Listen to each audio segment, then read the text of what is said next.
part reflection, because I've been a doctor for a long time now. I've Mm. just turned 60. So I've done nearly 30 years as a consultant. And then, so I've learned a lot. So there's a bigger reflection in there, but there's also a manifesto. How do we do this better? Because we have not got this right yet. And I had this very dour Scottish anaesthetist, and it turns out the appendix can be surprisingly hard to find. And I grubbed around in the end. I was desperate trying to find this appendix. And after a while, this anaesthetist looked over his mask and he said, Dr. Pollock, is your operation over yet? Because my anaesthetic is. And I knew it wasn't. But, I thought, actually, I'm not really cut out to be a surgeon. And you can say, have you got to worry about what you think might be the matter? And they say, well, my sister died of a brain tumour. Okay, now I know this is your worry. These headaches have got nothing to do with brain tumours. You definitely haven't got a brain tumour, but I can see why you're worried. Yes, that's really important information. And it's not denying people treatment. It's not saying, oh, you're not worth treating. This is about the treatment isn't worth having. It's not about the worth of the patient. It's the worth of the treatment. And that comes down to lots of medicines as well. Is this really making me feel better, this medicine? Is it worth my time and effort taking this medicine? I love it when a family bring in a photograph of that old person as a young person.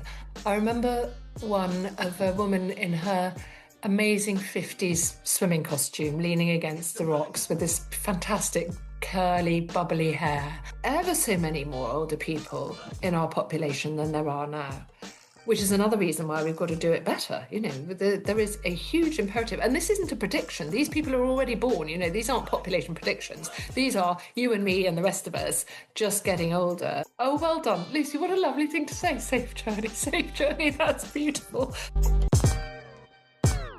Hello, everyone, and welcome to How to Have Extraordinary Relationships podcast with me, Lucy Cavendish. And today I'm very excited to talk to another Lucy. I keep getting Lucys on this podcast. We're obviously talented, us Lucys. This is Dr. Lucy Pollock, who is a doctor who specialises. She's a consultant geriatrician, and she's explained to me that means she essentially has specialty care for older people with complex problems.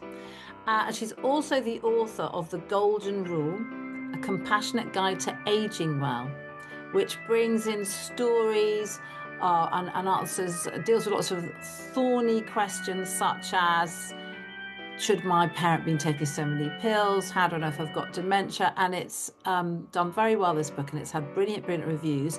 And it also won the Best Non-Fiction Book Award at the Advantages of Age Award, which I happened to present. So we didn't meet because you were beamed in from another place, from Somerset where you live, but I think you were busy. Maybe you were caring for your patients. I think I probably was, Lucy. I'm still working, so I do spend quite a lot of the time in hospital, and I just could not get to London that day.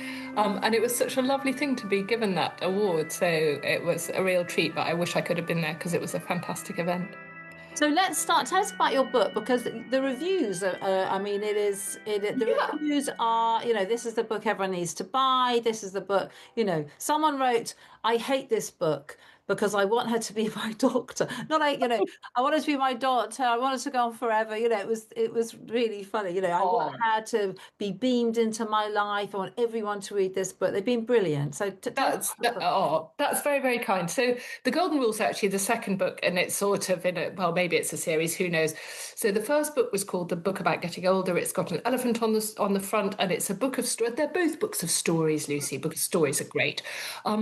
And they are stories about real life people, but obviously anonymized and blended from sort of threads of lots of different people's lives. But they're the sort of thing that tackle the big problems that arise as people get older and that people are frightened about, and questions that people ought to be asking but they don't dare ask because either they don't know that they should, or they don't know that they can, or they haven't got the language to. Like, really big ones like, should I be for resus? Should my mum be taking 15 tablets? Should my dad still be driving? If not, who's going to stop him because he's never going to listen to me? How do I know if I've got dementia? What do I do if I've got dementia? Jeepers. Really frightening big questions. And the second one was a follow-up because the first one was, as you say, it was a success. And the publisher very sweetly asked for the second one. I wasn't planning to write another one. And to be honest, I thought it was a bit of a dog's dinner, if I'm honest. But actually, because I wasn't really sure what I was writing with the second one, but actually it has turned out to strike a bit of a chord. So it is part reflection because I've been a doctor for a long time now. I've Mm, just turned 60. So I've done nearly 30 years as a consultant. And then, so I've learned a lot. So there's a big old reflection in there, but there's also a manifesto. How do we do this better? Because we have not got this right yet. right. And we need to change how we're looking after older people pretty damn quickly. So that's what they're both for. Right. Tell us about the manifesto. Let's dive into that. Right. Well, really, this is about recognizing that most people don't want to live forever. Some people do, and that's fine. And if I have patients who want to live forever, I will absolutely do my utmost to make that happen. But a lot of people recognize that quality is more important than quantity of life. And that's a conversation that we need to have. And in order to have that conversation, you need a really good relationship with your medical team. Yeah. And then the other things that happen are that older people currently are being very badly damaged by medication. So Right. we know that, I mean, this is a shocking statistic. Somewhere between 1 in 10 and 1 in 5 emergency medical admissions in older people, those older people who are now sitting in corridors in our emergency departments, between 1 in 5 and 1 in 10 of those admissions is due to a problem with medication. I mean, that is What, insane. 1 in 5? Yeah. Yeah. So it's You know, actually not to do with like a fall or well, pneumonia. it might be a fall because of the medicines that you're taking, or it might be confusion because of the medicines that you're taking, or it Right. might be kidney failure because of the medicines that you're taking. Because older people now are living longer with complex medical conditions. They've often, most of my patients got 4 or 5 different things the matter with them, sometimes more. They end up on an awful lot of medicines, and all of those medicines come, some of them with benefit, but often with a burden in terms of side effects, or the medicines, as my patients might say, they're fighting with each other. I think my patient said, I think my medicines are fighting with each other. He's absolutely right. Um, and as you get older, you get more prone to side effects as well. So young bodies, you can chuck an awful lot of stuff at young bodies and they'll handle it. But somebody who's older, whose kidneys are a bit dodgy or whose brain is a bit vulnerable, you give them a handful of different medicines and you're in real trouble. So we've got to grow up and have conversations about that. And then it's also about making sure that people are supported in their own home. And it's about making sure that people live well to the end. And how do you do that? All this question about how do you actually stay fit and healthy in your own home, not just living long, but living well. Mm. Those are really big questions. And there are things we can do, but we need to get on with it. What can we, so so we're living longer than ever. That's right, isn't it? Yeah. So I Yeah. imagine that medical care for older people is something that's quite new. Is that right? Or is that wrong? I mean, it's evolved over the years, and geriatric medicine as a specialty has grown and grown. And the really good news about that is it's got loads of research behind it now. It's become a respected specialty, which it wasn't in the past. Um, and it is an awful lot of good doctors are geriatricians. To be honest, when I watch the young doctors come through our service, I can often spot the ones who are going to do geriatric medicine, and they are bloody good. So that's What do encouraging. you spot in them that makes you Oh, lovely question. They're interested in people. So they've got to be bright sparks because the medicine's going to be complicated. So they've got to be able to hold a lot of information. But what they've absolutely got to do is they've got to be interested in what makes people tick. They've got to be able to ask that question of what matters to you? What's important to you? What makes you Mm, smile? What makes you smile is such a good question for older people. And it's very difficult to answer that question without smiling for a start, even if you then go on to say absolutely nothing and I hate my life. Most of my patients will tell me something that's important to them, and then we can focus their care around preserving that.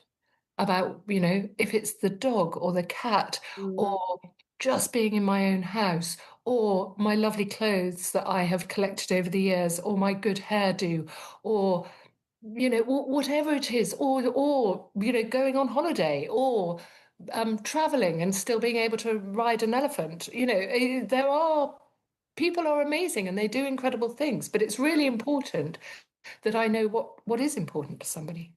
yes. So when the younglings come through, the Yeah. you can kind of spot the ones that have got that interest in people. Yes. exactly. And they kind of get it. And you just notice them, and some of them will go off and I mean, medicine's very interesting when you're young. It's a kind of sorting hat, Is and it? people end up. It's mostly they end up in the right specialty. So some people are going to be pathologists, and that's absolutely fine. We all need pathologists. Yeah. And other people are going to be surgeons, and other people are going to be GPs or psychiatrists or geriatricians. And you can see immediately that those need different types of personality. So So interesting. It's like a sorting out with something Gryffindor. Yeah. yeah, Fascinating. absolutely. And it's really important, to be honest. One of the things that can make doctors a bit sad is if they end up in the wrong specialty by mistake and they're not with their tribe. Geriatrics medicine's great because actually it's quite a broad church. I can't tell you how much of a laugh we have. And it's not laughing at our patients, it is laughing with them. It Yeah. is very funny. The ridiculous situations arise. Lots of it is sad. We deal with lots of sad Yeah. situations, lots of really tricky families. You've got to be prepared to get stuck in. It's going to be messy. It's not going to be perfect. Geriatric medicine is not a job for perfectionists.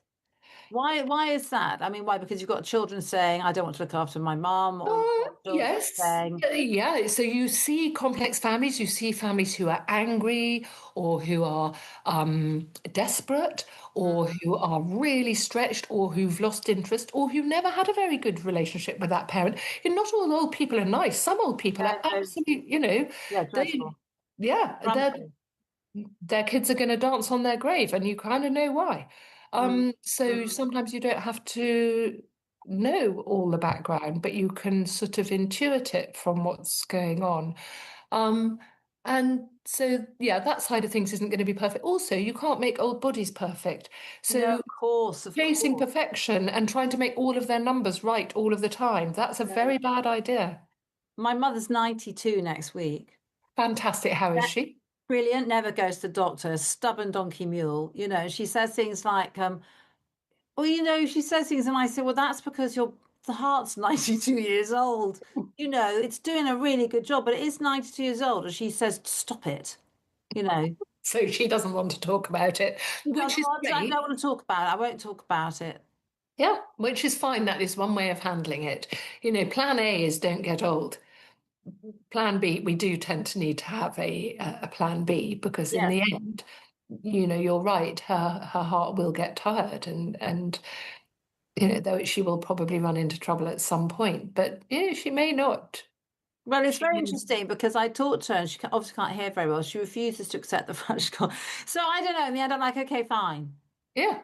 You're not hurting anyone. You're not killing anyone. You're not setting fire to your house. Fine.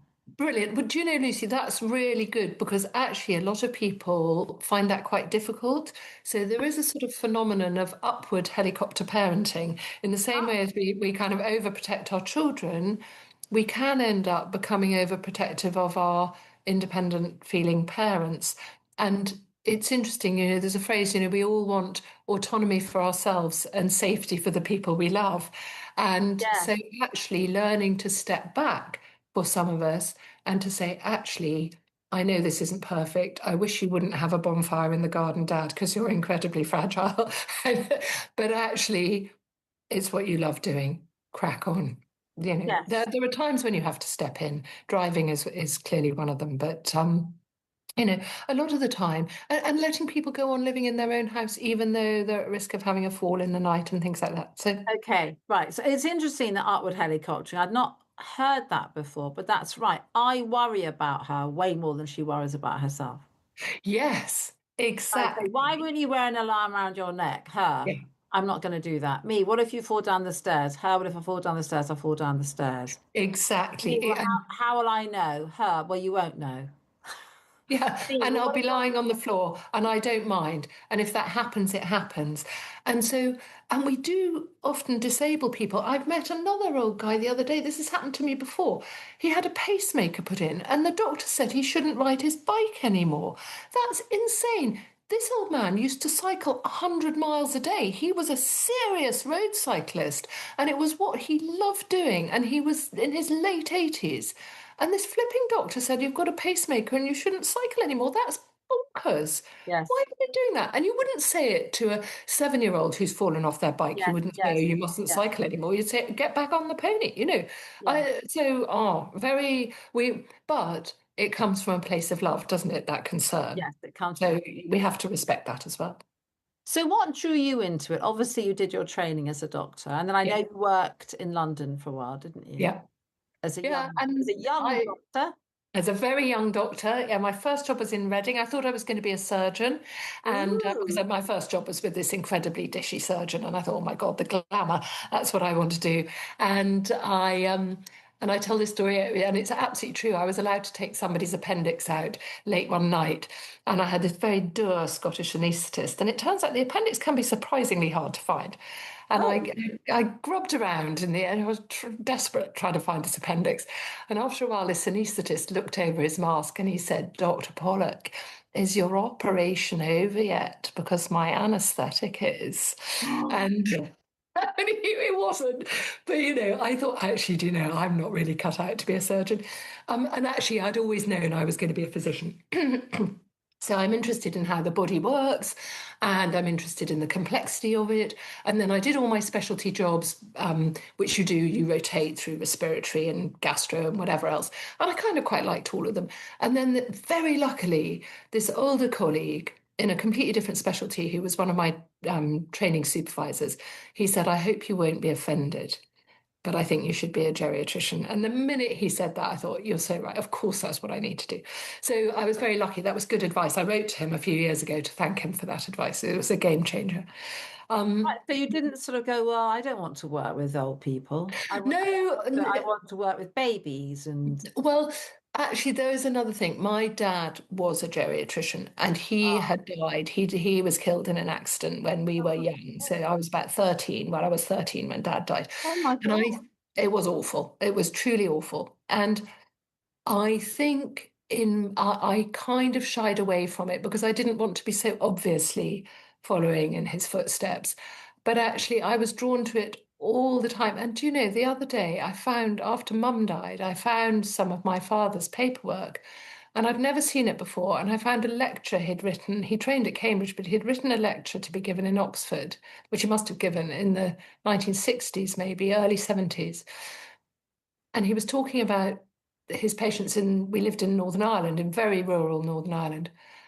And I read it, I obviously burst into floods of tears. Mm. His views, which I had never realized I was listening to, because, I wasn't very old when he died, they were exactly how I feel about older people now. They were about respecting the person and about being interested in this old man who lived in a cottage up the hill, and everything was pretty, damp and filthy, and he just was happy with his dog there. And I just thought, oh, well, okay, now I know. I think it was in my genes. Well, So, that's and you hadn't seen that before that speech he'd given. yeah, no, I'd never seen it before. And I'd he never, was being a geriatric daughter in rural Northern Ireland. yeah, yeah. That's interesting. Yeah, it was. We had a very eccentric upbringing because our parents were English, and my mother was actually married to somebody else. I didn't discover that till I was 14, and somebody showed me our family tree or something, and he said, "Oh, I hope you realised that your mother was married before she married your father." And I said, "Yes, yes, but I wasn't. I had no idea. I had to go and say, Oh Mum." my goodness. Yeah, yeah. So and so she had to extract herself from that marriage, and my father had decided that he wanted to go and live in this crazy house in miles away, and it was fantastic. Whereabouts was it in Northern Ireland? Near Omagh, which is in County Tyrone. Yes, I know. Yeah. So Dangerous, difficult, well, yes, gun except as running. a child, it's normal. So it's entirely normal to have bomb scares at primary school and to have the soldiers with guns and we used to have to sit in the car when Mum did the shopping because you weren't allowed to leave your car unattended in town in case it had a bomb in it. So you always left your children to be the kind of demonstration that the car was safe. Um, and you just grow up with that, and it's only looking back, of course, that you realise and you watch something like Derry Girls, and you think, of of course, that was not a normal childhood. No. And you were very obviously English in a place that's very Yes, divided. that's true, and actually, Yes, and my parents were courageous because both of them worked for the peace process. My father stood as a local councillor for a thing called the Alliance Party, which was um, Catholic and Protestant together group. My mum, after Dad died, worked as a police surgeon, which was very brave. She was actually an eye surgeon, but she worked for the police, and that involved interviewing people before and after interrogations and making sure that there hadn't been any foul play during their interrogation, which was Wow. a very courageous thing to do. So yes, they both threw themselves. They loved Northern Ireland. It's a beautiful, beautiful Yes. place. Yes. And they wanted to work for the peace process. My dad didn't live to see it, but my mum did. And it's amazing. I love going back there and seeing the peace dividend. It's so important and so precious and a bit fragile, and you have to respect it.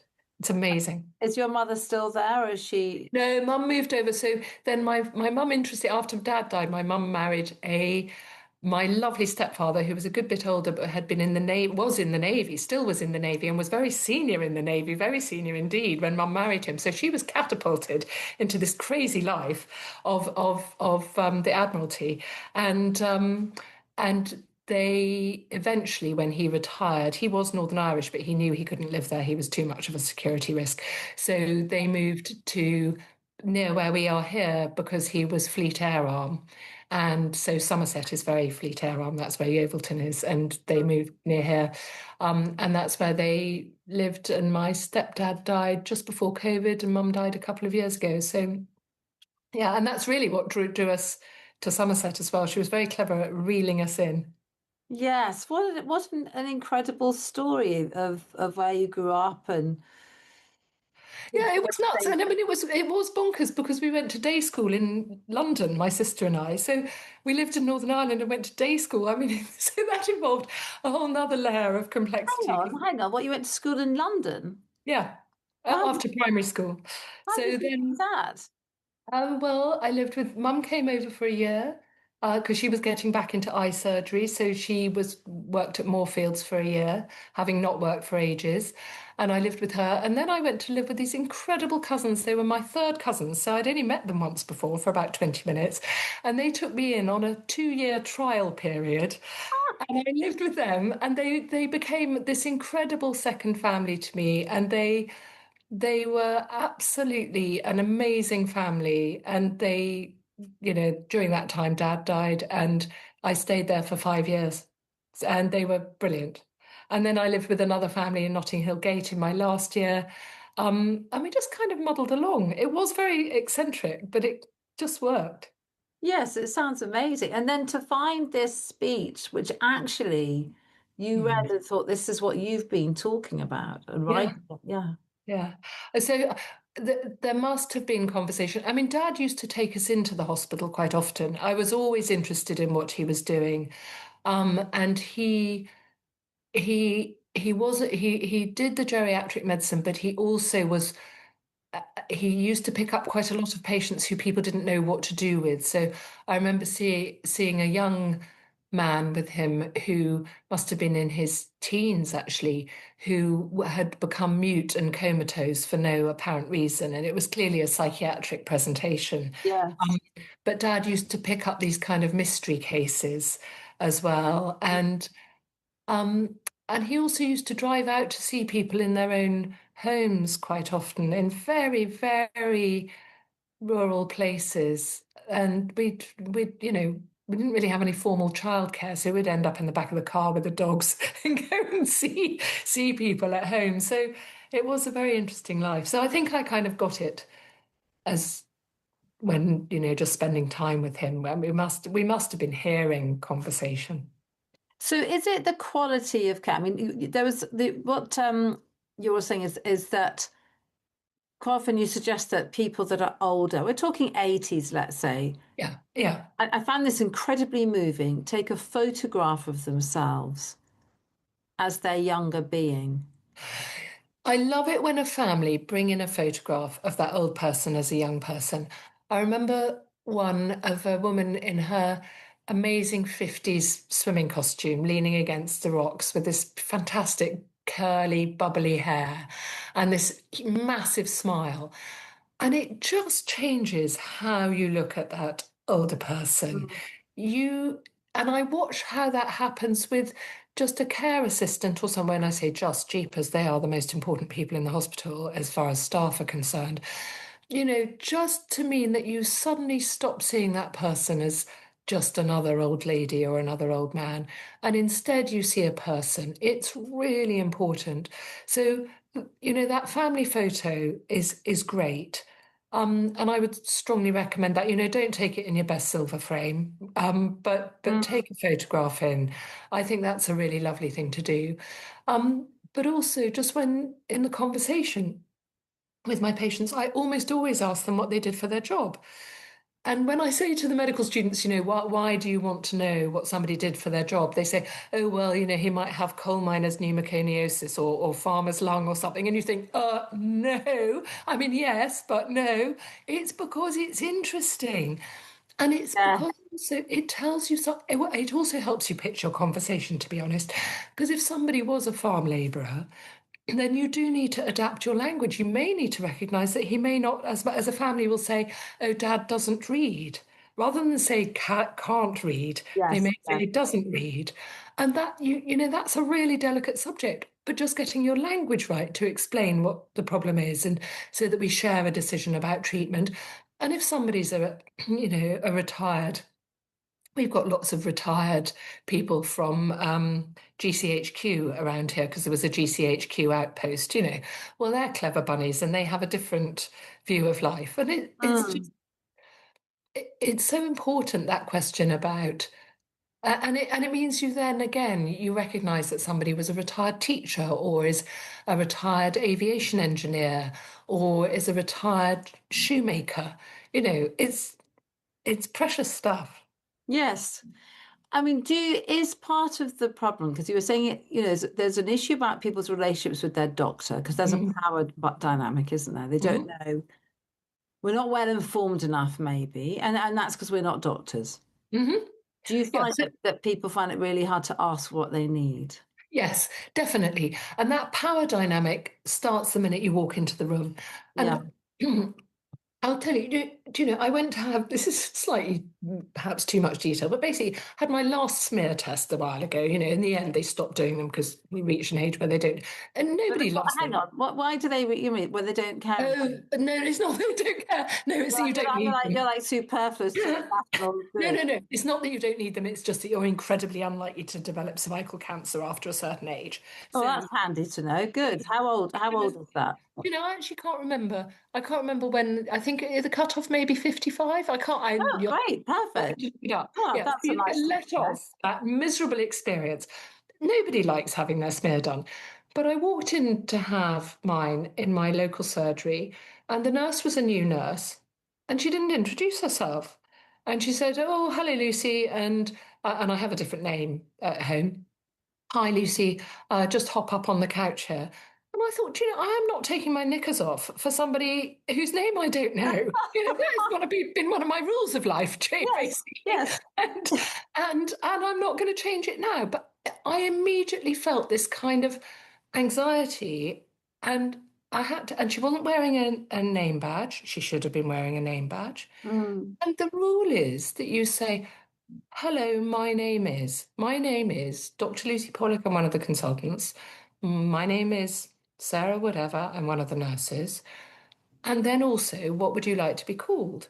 Because lots of people actually aren't called the name that's on their notes. That drives me absolutely nuts when some poor old fellow with dementia has been in hospital for 4 days and everybody's been calling him Gerald when actually he's called Harry. And that is Yes. awful. And Yeah. that happens a lot. So that little beginning bit of the relationship starts with, hello, my name is, and what would you like to be called? That Yes. once you've got You're that, the feeling that power. connection. Mm. Yes, and it's getting the power back even again. In that room with that nurse, she knew my name and I didn't know hers. That's not fair. So Yes. just in terms of building that relationship, that's really important. And if you have a doctor or a nurse who's doing something intimate or any kind of consultation, Mm. you should know their name. So just feeling able to say, sorry, can you just tell me your name? Mm. Yes, Mm. That's a good start. Um, Yes. and then, yes, and then the power dynamic. So there are ways that we can all work out how to ask our doctors questions and to get the power a little bit. So there's a lot of lip service is paid to a thing called shared decision making. It's a very big theme in medicine. And it's not always lip service. Actually, lots of people do it really well. Lots of GPs do this really, really well. So, they are good at saying these are the options. We could have antibiotics, or you could see how it goes, or whatever, about any decision.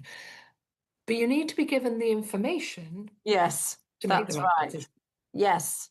I went in with something and I had to have an x-ray. The girl said, well, what do you think's wrong? And in the end, I was like, listen, Yeah. I'm not, I don't know. If I knew what was wrong, I wouldn't be here, would I? It's like, that's actually why I'm here. Yes. But that's good to have been able to say that, because actually exploring what a patient thinks about a situation, you quite often get a different answer.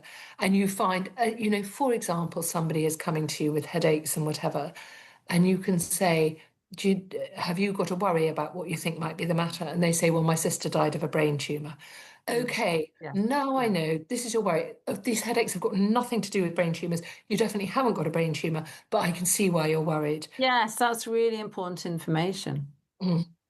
But they may not volunteer that, Mm, because they also know, that patient may know, okay, I know it's silly to be scared. I'm only scared because of my sister, but it's so awful that that happened that I don't want to tell the doctor that's why I'm scared, but it's an important thing to know. So asking that question is key. And if you go down the algorithmic, the AI medicine, yeah, it's not yeah. going to ask you that question. Uh, what's it going to do? It's just going to amalgamate research, isn't it? Exactly. It's going to say, is the headache worse in the morning or the evening? It's going to go through the red flag risk factors. It's going to ask you a whole load of yes, no questions. And your answer is not going to be allowed to be kind of, oh, I'm not sure, or I think, can I ask my family, or you're asking me the wrong question. You That's get interesting. channeled down a route to an outcome that may not be Yes, suitable for you. that's really interesting. Because yeah, so it isn't going to be an option which says there are underlying worries that you fear that may not be Yeah. related, but you fear that they are related, which would Yeah. be, yes, my sister died of a brain tumor, and Yeah. I'm sure I don't have one, but there's part of me that isn't sure I don't have one. I'm terrified.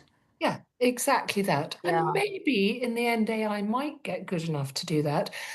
It will need to be watching your face at the same time. It will need to be Mm. watching your body language. It will need to be looking at the glance that you give to your partner in the room or whatever. And that reading of emotion that's not just about somebody's yes, no verbal answer is so important. Um, and it's something that you develop over time. People, some doctors are quite good at it from the start, but lots of us need to spend lots of time with people, just honing our skills of listening, picking things up. But do you? I mean, it seems to me that you are that not it's not you, but doctors in general, that the healthcare system is time poor. That the time, when I talk to old people, and I like talking to old people, Hmm. I have to slow everything down. I have to think something that you'll do in 5 minutes, you need now to take half an Yes, hour over. yeah, yeah. You sometimes you do have to be patient and slow things down, and we are all under the most enormous time pressure. Yes. So that is really difficult, and it's going to get more difficult because the number of older people is about to go up quite dramatically. Is So, that our generation? Because we've had better medical life. well, there is that. Although actually, life expectancy at the moment has plateaued in the UK, slightly gone down. It's not going up anymore. Ah, But hang on a what minute. I thought you were all supposed to be much better at longevity. Turns out we're Well, not. yes, turns out we're not quite, for all sorts of interesting reasons, which are proving quite difficult to unpick. But what is true is that we talk about the boomers as a sort of throwaway line, but we forget that the baby boom began with a boom. It began in 1946 when everybody stopped fighting at the end of the Second World War and had babies instead. So there was an enormous number of extra babies, 250,000 extra babies born in the UK Wow. in 1946 and again in 1947. And that Right. birth rate didn't come back down to pre-war levels until the 1970s. There was another big Wow. spike in 1965, the year I was born. Oh, I was born, yeah, 66, yeah. So there's by the time we get into our 80s, Lucy, there are going to be ever so many more older people in our population than there are now, which is another reason why we've got to do it better. There is a huge imperative, and this isn't a prediction. These people are already born. These aren't population predictions. These are you and me and the rest of us just getting older. Um, it's going to happen. So that's one of the reasons why we need to sort of wake up and have these conversations and get our relationships with our medical teams right, so that we focus on what matters to people, we focus on what's important. We don't do things that are a terrible waste of time and money, which Right. we do all the time. There's a massive amount of waste in healthcare. What sorts of things are, if it's possible? Okay, so what sort of things are a waste and sad to see? Well, medicines is one of them. So medicines that people don't take, 1 in 4 people are not taking what their GP thinks they're taking, and they've got them tucked down the back of the No, sofa. that's right. That's absolutely right. I've got Yeah. so many pills sitting around my house that my children don't, they went to the Yeah. doctor for and they never took. No, absolutely. And as you get older, if you're on 10 different medicines, that becomes increasingly true. And Yes. that's the problem with the relationship with your doctor, because if you can't say, actually, I don't really like those tablets that you gave me and I'm not taking them, then they'll go on issuing them. So this is why you have to have a relationship of trust where you can say, actually, Dr. Fred, I really didn't like your tablets and I've stopped taking them, or they gave me side effects and I don't like them. Or I just feel overwhelmed. There are too many. I don't understand what they're for. I can't remember them, and so on. So Mm. that's a big area of waste. Um, um, Loads of blood tests and scans. So, lots of it is very process driven. The NHS, and it's all it's in an attempt to standardise care, which sounds like a good idea to make sure that people have a diabetes check. But do you know, if you're 92 years old and you've got dementia in a care home, being dragged along for somebody to check your eyes for your diabetes is an utter waste of time and just Yeah. hugely distressing. Having a scan every year because you've got an aortic aneurysm that may at some point rupture, but you're too frail to have an operation for it anyway. Well, Yes. what are we doing watching that aneurysm grow every year and just making you anxious by dragging you back to clinic to say, oh, it's grown another centimetre? Why don't we have a nice conversation about the fact, A, it's probably not going to rupture and you're going to die of something else anyway, and B, if it does, do you know, it's a quiet, quick, relatively painless way to go, and you're probably not going to know anything about it. What a relief to have that conversation instead of Yes. this kind of so and again, people Mhm. from nursing homes who get dragged into hospital every time they have a fall, if they might have bumped their head, the guidance says you need to do a CT brain scan. I have patients who are fabulously fragile, who are, frankly not fit for a haircut, who end up having 4 or 5 brain scans in the year before they die. That's not a sensible way of looking after people. No. And it's not denying people treatment. It's not saying, Mhm. oh, you're not worth treating. This is about the treatment isn't worth having. It's not about the worth Yes. of the patient. It's the worth of the treatment. And that comes down to lots of medicines as well. Is this really making me feel better, this medicine? Is it worth my time and effort taking this medicine? So there's masses to do. They think there was a study in 2017, an OECD study, that estimated that at least 20% of healthcare activity globally adds no value to the patient. And we think that's pushing 40% now. Wow. Nuts. Absolutely nuts. Yeah. So there's lots to be said about this. There's a huge amount of, I mean, I totally hear that. How do you do that? So yes, so the question then is, there is lots to be said, and there are lots of good people talking about this, Lucy. Yeah. So there are very good people now in general practice, in geriatric medicine, and increasingly actually in the specialties. There are good cardiologists who are saying, I don't think I should be giving these tablets to this patient. I don't think I should be doing a valve operation on this person. Can you help me manage them in a different way? So that's a good thing. So there's some sort of medics are getting to grips with it. Social care is getting to grips with it. And actually, lots of my patients and their families are getting to grips with it as well. And I think quite a lot of our generation, maybe, who have seen our parents perhaps, have an easy time, have a Mm, difficult time, we are quite aware that we don't want that for ourselves. mm, So mm. increasingly, I meet people whose parents died perhaps with dementia and had a really rotten time. And they are very keen to have a conversation about not letting that happen to themselves as well. So Yeah, I think the public conversation has got better, but it's still very delicate because we are in such a difficult situation with resources.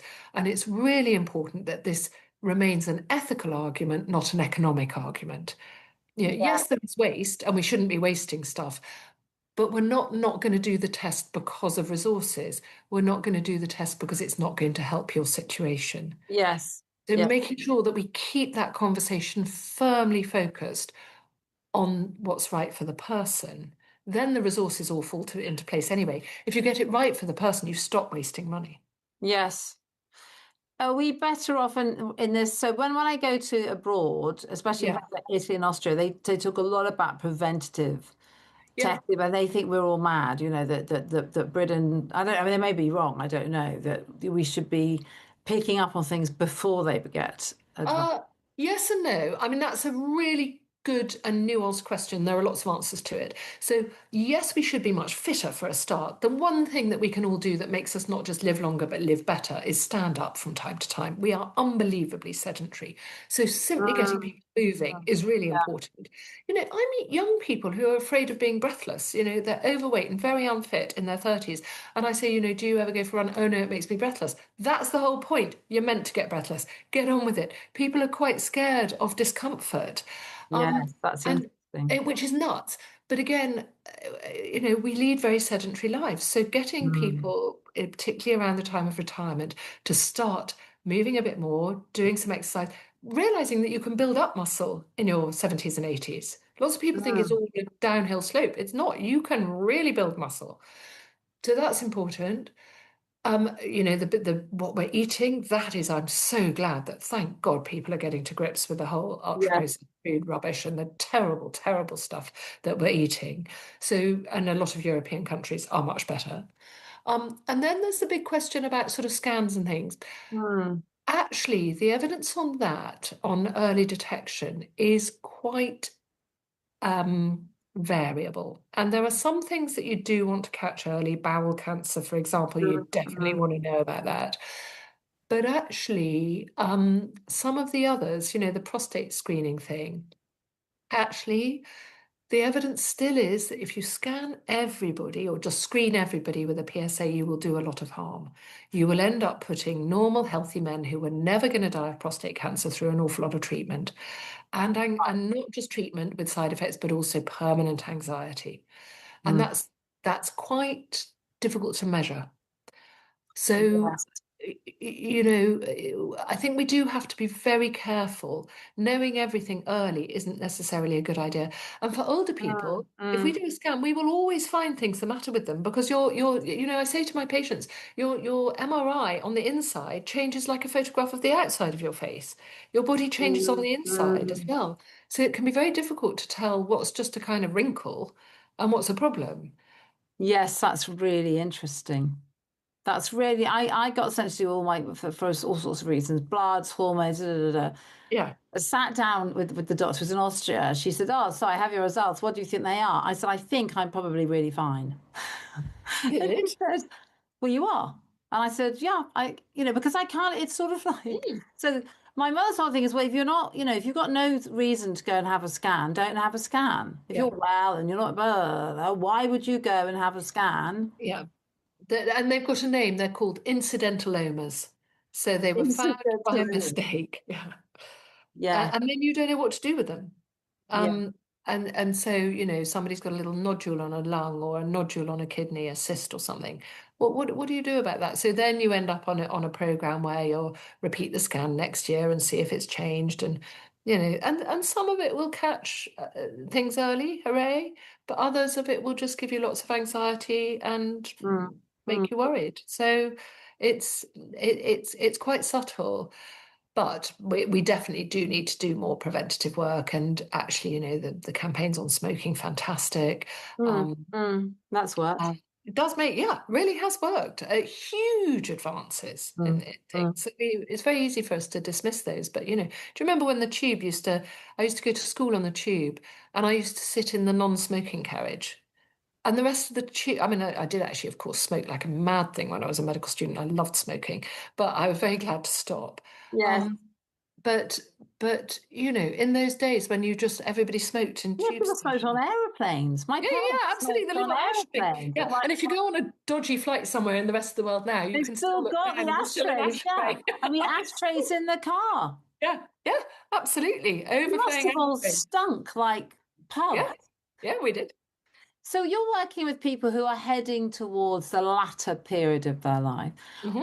What have you learned about life? I mean, Oh, what yeah. do they say, I wish I'd earned more money? Or do they say, I wish I'd been nicer to my children? Or Um, Sometimes people will have regrets about relationships, and we sometimes talk about mending them, and that it may not ever be too late. It can be so difficult to mend something late in life. And then I heard this beautiful phrase, this Hawaiian mantra called the Ho'oponopono. yes, yes. Isn't that lovely? And Well, hang on, I say it again. I said all the it's so Spanish. beautiful. So it goes, it's words for when you're in a tight corner, really, and you don't know what to say. And you say, uh, hang on a moment, I've just clean forgotten what your first line is. You say thank you. You say, I'm I'm sorry. sorry. And there's a little subtext of please forgive me, but actually I think if somebody's right at the end of their life, you don't need to say that. Yes, you say You say, that's right. I'm Thank sorry. you. I'm I'm sorry. sorry. I'm sorry, and I love you. And there's, if you want to, thank you. I'm sorry. Please forgive me. I love you. Yeah. That's the Ho'oponopono. Yes, that's right.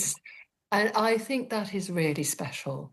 Um, Yes. but Thank in you. terms I'm of the sort sorry. of, I love you. Yeah. yeah, it's all the important stuff, isn't it? But in terms of what older people have told me about getting older, I mean, most of the messages are enjoy your youth is a big one. And people will say, it's not easy getting older, blah, blah, blah, so don't take youth for granted. Yeah, Yeah. and when I say youth, I still mean in your 50s and 60s Yes. and 70s when Yes. you're able to rush around. You know, do do really relish the fact that your body does what you want it to do. Mm. That's really precious. And then what do people tell me about? Everybody's different actually, and they learn about people tell me about good times, obviously with family, obviously with nature. Sometimes people have had a fantastic time with work and have done something that they're interested in. Lots of people are, that question about what makes you smile. That's it's very interesting hearing what Mm. people still smile about. And it sounds reductive. I write somebody's treatment escalation plan and it says, what's important to me. And you write, my budgie or something. And that sounds very reductive, but it isn't because it is a kind of distillation Mm. of what's still important to me now. That's gold dust. Uh, I don't know. What have I learned? Life is definitely not perfect. Life's a roller coaster. Good times come after bad times. That's really important. Things Yeah. can get better even at the end. Yes. You see, I think all that's right. I think people sit there and say, I want to have loved and be loved. I loved and I was loved. Yeah, absolutely. And of course that isn't true for everybody. Yeah. And I have patients who clearly, if they were a child today, they would be diagnosed with autistic spectrum disorder. Yeah. You pick those up as you go along, or with shyness.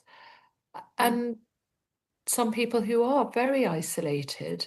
And yet, equally, I have patients who have led an isolated and contented life. That's all right. That can be okay.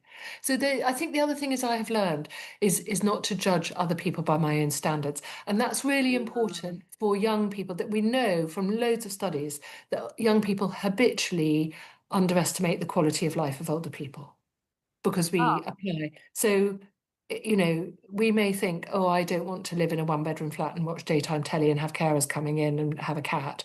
And actually, my patient Elsie loves her life in her one-bedroom flat. Yes. Who's Quite coming like in, the sound of that. and she values her life and don't dismiss it. So I think that maybe is almost the most important thing that I have learned, is that, just respect other people's way of doing things. That's their way of doing it. You don't have to answer this question. Mm. I was going to ask you about assisted dying, but it may just be. Yeah. No, you can ask it, Lucy. To be honest, I actually still don't know the right answer on this question. Okay. Because I think that it is almost certainly right for a small number of people. It is the right thing to have happen. There are some people in a really, really tricky situation Yes. where it is the right thing. I think for a society, I think it may well be the wrong thing. And therefore, if we're going to have it, I think the legislation does need to be absolutely rock solid. I also think that we have not sorted out unassisted dying yet, and we have got to sort out unassisted What do dying. you mean by unassisted? Normal, peaceful death in your own home, if that's where you want to be, in hospital or a hospice or a care home, if that's where you want to be, without fear, without pain. And we can almost always deliver that. Yes, my father died at home. He just sort of, yeah. Yes. Yeah, he was at home. He wanted to be at home. It And must have been tough for you, though. well, I knew he was dying, and I'd made my peace with that, and as had he, as Yeah. had we, because we had a difficult relationship. Okay, that's good. But we did, I guess, our version of the Oponopono thing, which we didn't know was, which is you're going, and I love you, and Brilliant. safe journey. Oh, well done. Lucy, what a lovely thing to say. Safe journey, safe journey. That's beautiful. Well done. Safe journey. So what else got there's so much to say in this, and I know we're at time. If you could say sort of sentence, what do you really want people to hear out of what we've been talking about? What do you really want people to get?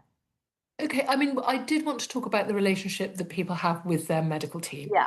And I think it is important that we develop relationships with our doctors where they understand they don't have to know our life story, but they do need to understand what matters to us. So being able to have a conversation with your doctor, and especially if you're speaking on behalf of an older relative, or if you're frail and vulnerable yourself, being able to convey what's important to you, what matters, what you want to avoid, what you want to preserve, that allows people to then frame the care properly. So I think that's where I would say that's where the relationship bit comes. Getting that relationship honest and open, that's really important. Great. So you have a book, so everyone can go and buy the book. It's available. I know it's available on Amazon. The Golden Rule. You have the previous books. There's 2 books. Yeah. And you can get them in Chinese, and you can get them in Korean, and you can get them in German. Wow. Or you can order it, if you've got a local bookshop, go get it. Go there. Order it from there. Absolutely. Support a local bookshop. So go to your independent bookshop and say hello to them. And they are fabulous. They are the absolute beating heart of a lot of communities. So yeah. So we don't need people to go to your website, because you're a doctor. You've got patients. You don't need people inundating you with queries about, because there'll be a lot of answers. Oh God, the whole social media thing, I'm a bit hopeless, Lucy. I do have a little bit of Instagram, which I put a couple of reels on, and I must put some more on. I still put things on Twitter, because it's very good for medical education, actually. So quite a lot of doctors talk to each other on X and Blue Sky, but not enough. No, I haven't really engaged with that. But if people like the books, the nice thing about the books is that people find them helpful. So that's right. good. So get the book. That's the most, that would be the most helpful thing to do. Yeah. Thank you. And you can get it in the library. I don't mind. Yeah, get the library. Go buy one though. Go and support the books. Yeah. Thank you so much for coming on. There was so much more I could ask you, but I'm aware that we could talk for hours. We had for 2 hours. So lovely. Thank you so much, Lucy. I really enjoyed that conversation.